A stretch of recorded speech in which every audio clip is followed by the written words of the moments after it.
우리들의 하나님, 권정생. 사람은 어떻게 살아야 착하게 살 수 있을까? 이것 때문에 많은 사람이 고민을 하며 여러 가지 방법을 찾아내어 보았지만 아직도 정확한 해답이 나오지 않았습니다. 그래서 세상은 여전히 죄악이 가득 찬 것입니다. 얼마나 힘들었기에 살아있는 것 자체가 죄라는 결론을 내리기도 했겠습니까? 온 세상이 환경오염으로 자연이 파괴되고 생물들이 죽어가고 있습니다. 만약 지금이라도 이 지구상에서 인간이 사라진다면 환경은 더 이상 손상받지 않고 죽어가던 자연은 다시 회복될 것입니다. 죄를 저지르는 것은 인간들이며 그 인간들이 바로 악마입니다. 인간이 자연 속에 자연의 일부분으로 살았을 땐 인간에게도 악이 없었습니다. 지금도 소수의 인간이지만 그렇게 자연 속에서 자연의 질서를 깨트리지 않고 살아가는 사람이 있을 것입니다. 초가집을 헐고 슬레이트 지붕으로 갈고 그 다음엔 벽돌 양옥집으로 바꿔가는 것을 우리는 쉽게 발전이라고 생각합니다.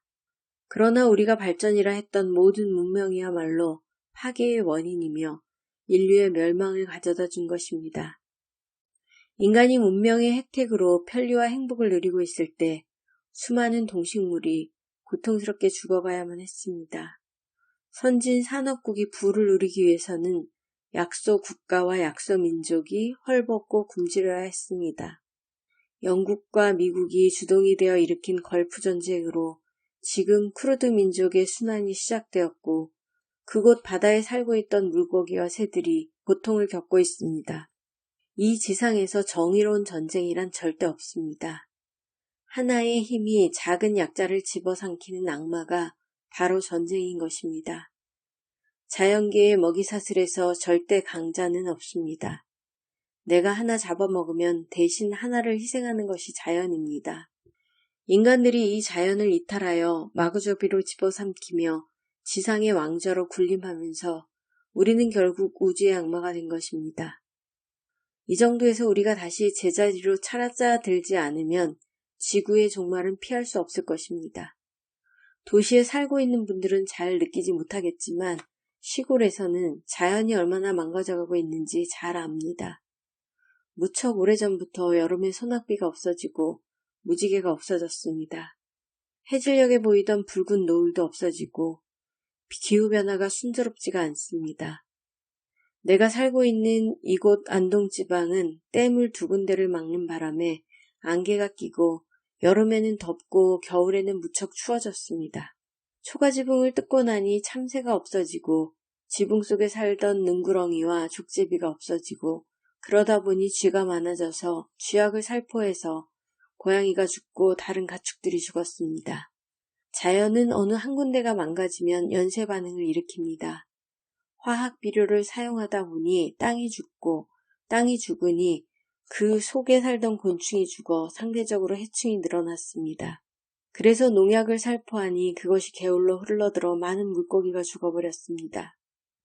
물고기가 죽으니 새들이 죽고 새들이 죽으니 산의 나무들이 또 병이 들고 이렇게 세상이 뒤죽박죽이다 보니 이젠 착하게 살아서는 안 되고 힘으로 살아야 한다는 것이 절대가치가 되어버렸습니다. 그래서 교육은 힘을 가르치고 힘만이 최상의 평가 기준이 되었습니다. 착하게 살기 위해 공부하는 것이 아니라 힘을 얻기 위해 공부하는 학생들은 선악의 분별을 모르는 힘의 노예가 되었습니다. 1등을 해야만 돈과 권력을 잡고 행복해진다는 논리는 이 사회 구석구석마다 스며들었습니다. 종교도 그렇게 타락했고 정치도 모든 게 장사꾼이 되었습니다. 심지어 농민도 상인으로 바뀌어버렸습니다. 씨앗 하나 심어 열매를 얻는 바람보다 먼저 돈 계산부터 하는 것이 요즘 농민들의 비참한 처지입니다. 더불어 산다는 것은 어리석은 짓이고 나만이 잘 살자는 이기심은 극을 치닫고 있습니다.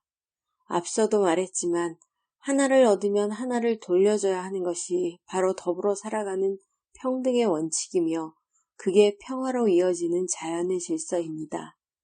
구태여 돈을 잔뜩 벌어 남을 구제한다는 마음보다 내가 좀 더 가난하게 덜 차지하기만 해도 그게 바로 이웃을 위하는 일인 것입니다. 민주주의는 이런 물질의 평등에서부터 시작해야 합니다. 가난한 사람과 부자가 함께 있는 사회구조로서는 절대 민주주의가 불가능합니다.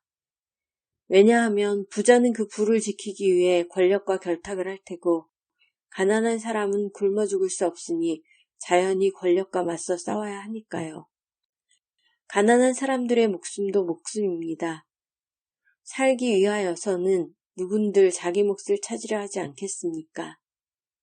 자연과 더불어 필요한 만큼 하루하루 성스럽고 착하게 살았던 인디언들은 무자비한 백인들의 총칼에 거의 멸종되다시피 했습니다. 인디언들은 국경도 없고 땅을 사고 파는 그런 유치한 욕심도 없는 짐승처럼 착한 이 땅 위에서의 마지막 아담과 이브였습니다. 우리들의 하나님 권정